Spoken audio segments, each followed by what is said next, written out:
My Mill husband said, "Don't talk to us. You annoy us." They started to ignore me. Ignoring would have been tolerable, but soon they became violent without a word whenever they didn't like something I did. But one day, a chance for revenge appeared. It was when my Mill tumbled down the stairs, bleeding heavily. Using this incident, and with the help of my sister-in-law, I plan to make them pay. My name is Catherine, 30 years old. I live with my husband Bob, who's 2 years older, and my Mill. Their father passed away when Bob was young. Mill raised both Bob and his sister Jessica by herself. Perhaps because of this, Bob is quite the mama's boy, and Mill is overly attached to him. I became a housewife at Bob's insistence. His wish was for me to take care of our home alongside Mill. However, things didn't go as planned. Contrary to Bob's wishes of us managing the house together, Mill forced all household chores onto me. Moreover, she began to treat me as if I didn't exist. As Mill ignored me, Bob started to follow suit. Both of them began to overlook me. Worse, if I ever slacked in my chores, they'd get physically abusive. One might think I could dodge MIL's assaults,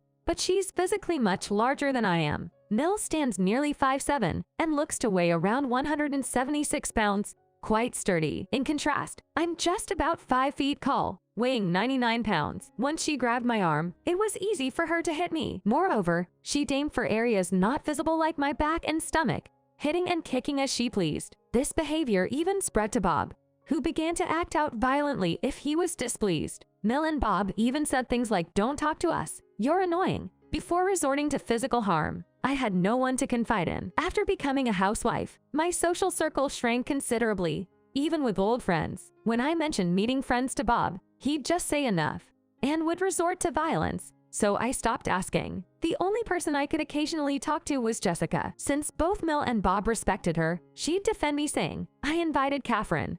Got a problem with that. Neither dared to say anything or act violently in her presence. So I mustered the courage to discuss the issue of being ignored with her. "Jessica, I've been treated like I'm invisible at home. What should I do?" By the way, Jessica prefers being called by her first name rather than sister-in-law. "What? You're being bullied?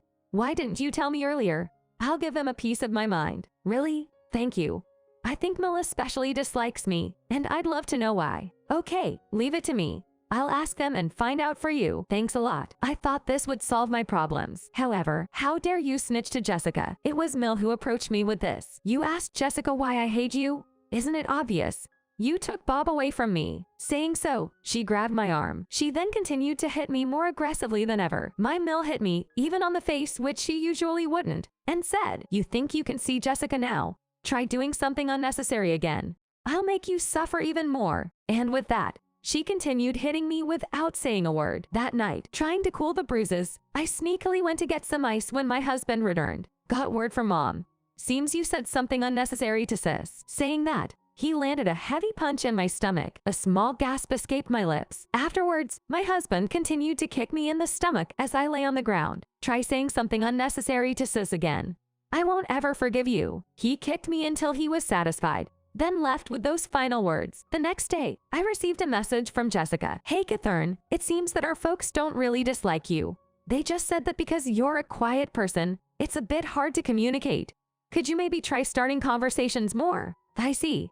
Thank you, I'll try. Let's have coffee sometime soon." Though Jessica said this, my face was still badly bruised, and I couldn't imagine going out. I was foolish to think that Jessica might help, but an opportunity presented itself to me. It was during my husband's business trip. Usually, my Mill stayed downstairs, but she had come upstairs. I wondered, why is she here? Turns out, she started checking the cleanliness of the bathroom I had cleaned upstairs. Recently, she either lost interest in me or just ignored me completely. Maybe she thought she'd take this chance to physically harm me in my husband's absence. But everything, including the bathroom, was spotless. Mill clicked her tongue in annoyance and started heading downstairs. Suddenly, a loud thud. Rushing to see, I found her lying at the bottom of the stairs. "Mill." I quickly went to her side to see her bleeding profusely from the head. "Kate, call an ambulance." Barely conscious, she pleaded. I thought about calling an ambulance, but decided to ignore her. As she weakly whispered for an ambulance, I couldn't help but smile. After a while, she started saying, "Call Jessica,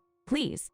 Great idea. I thought of a brilliant plan and decided to call Jessica. Oh, and by the way, my face still had ugly blue bruises. After a few rings, Jessica answered. "What happened?" "Well, Mill wants to say something. Let me pass her the phone." "Okay, sure." I put the phone on speaker and held it close to Mill. "Jessica, please get an ambulance." After that, She lost consciousness. Hey, what's going on? What's this about an ambulance? From the other side of the line, Jessica sounded frantic. I explained the situation. Mill seems to have fallen from the top of the stairs. She's bleeding from her head. Should I call an ambulance? My Mill said, what are you saying, Catherine? Call an ambulance right now. I replied, got it. Also, when you decide on a hospital, will you be coming right away, Jessica? She responded, of course I will. Let me know as soon as you decide on the hospital. Understood. I'll call the ambulance now. With that, a few minutes later, my Mill was rushed to the hospital. The paramedics seemed to be handling my MIL's condition normally. But when they saw my face, they were taken aback. That's because my face still had visible bruises. Once the hospital was decided, I contacted Jessica. About 30 minutes after we arrived at the hospital, Jessica arrived too. When she saw my face, she too looked shocked. Jessica said, Catherine, what happened to your face? And why are you wearing such long sleeves in this heat? Could it be? She grabbed my hand and pulled up my sleeve, revealing a bruise from where my Mill had grabbed me hard. Jessica then, without any regard for those around us, began to remove my clothes to see the extent of my injuries. Oh my goodness, are these? My body was covered in bruises. These two are from my Mill hitting me, and this big one is from my husband, Bob, kicking me. The one on my face, that's from my Mill. Go to the emergency room right now, get yourself checked, and get a medical report. This is not a light matter, Jessica advised. I did just that. And after getting the medical report, I returned to the emergency room where my Mill and Jessica were waiting. Here, I got the report. Jessica took a look and said, let me see. Okay, this will do. I'm sorry, I had no idea it was this bad. Was it true that you were being ignored by them? I simply nodded. And did my words make it worse for you? Jessica asked. Again, I nodded. I'm really sorry. If I had known, I might have thought it was better for my mother not to be saved. We can't let my Mill die, or else I might be blamed. Right at that moment, a nurse came in and told us that my Mill had woken up. Jessica took a deep breath and whispered, time for some payback. Mother, Jessica said, shielding me from view. Approaching my Mill, who seemed quite alert, Jessica engaged in conversation. My Mill quickly started complaining about me, and Jessica played along for a while. My Mill said, you know, when she contacted me, I was like, what should we do? I honestly didn't think Catherine was that kind of person, right? That's just how she is, a challenging daughter-in-law. Unbeknownst to me, my Mill continued her rant. After a while, Jessica finally spoke up. Mom, I know it's a bad time since you're still hurting, but can you look at this? She showed a medical report I had just received. A medical report. My Mill started to read it with suspicion. As she did, her face went pale. Is this what I think it is? Yes. Do you realize? It's terrible to cause such serious injuries, even if it's to a DIL you don't like. If I take this to the police, what do you think will happen? They're smart. You can figure it out, right? Wait. Going to the police is a bit much. I just slapped her a bit. Come on, it's not a big deal. My Mill kept laughing, saying it was exaggerated. That's when I chimed in. What's exaggerated about this? There's a huge bruise on her pretty face, and her body is covered in them. To be honest, your injuries seem minor compared to this. This made my Mill even more anxious. Hold on. I wasn't the only one who did this. Bob also ignored her and was violent towards Catherine. He's just as guilty. Jessica, clearly at her wit's end, replied, I know that. I've tried contacting Bob multiple times, but he's not answering. Maybe he's not on a business trip. Maybe he's cheating. If he is, I will never forgive him. Come to think of it, my husband had been coming home late recently. Bob has always been like that, hasn't he? Whenever he gets a girlfriend who does everything he wants, he quickly finds another one. I thought he had changed after getting married, but a man who is violent can't be trusted. I was shocked to learn about my husband's past. If what Jessica said was true, maybe he was cheating. I'm going to the police. With this report and Jessica's testimony, both you and Bob will surely get arrested. I want both of you to face the consequences. My Mill shouted in anger. What are you saying?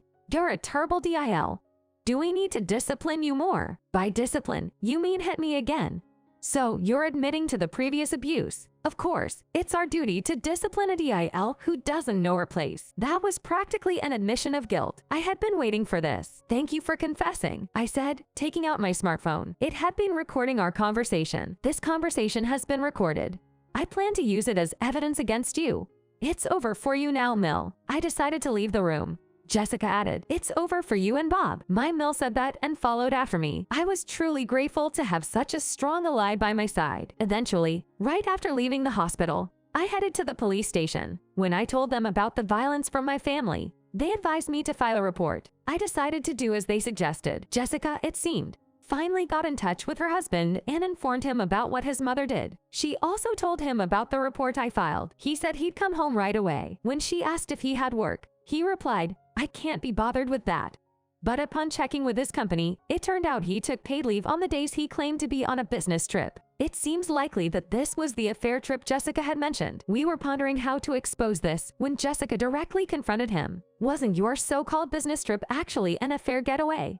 "I know about it," and he quickly admitted, asking, "How did you know?" The conversation was recorded, so we now had evidence of his affair and his admission. Now it seemed we could get our revenge. The aftermath. When my husband arrived at the hospital where my mill was admitted, he was arrested by the police on the spot. The mill was also questioned in her hospital room. They both denied the violence towards me, but with the recorded admissions, medical reports, and Jessica's testimony, they were eventually arrested for assault. Due to the severity of their actions, they were sentenced to prison. It looks like they will be spending some time behind bars. I also divorced my husband. The compensation for the affair and the violence amounted to a substantial sum. It was beyond what my husband could cover with his savings, so he ended up in debt. Of course, I also demanded compensation from my mill. With no savings, she too was in debt. Upon their release from prison, they will have to work solely to repay their debts. Considering the energy they had to harm me, they should be able to handle a job. However, that's if they can find one, given their criminal records. It's hard to imagine many employers would hire two ex-convicts,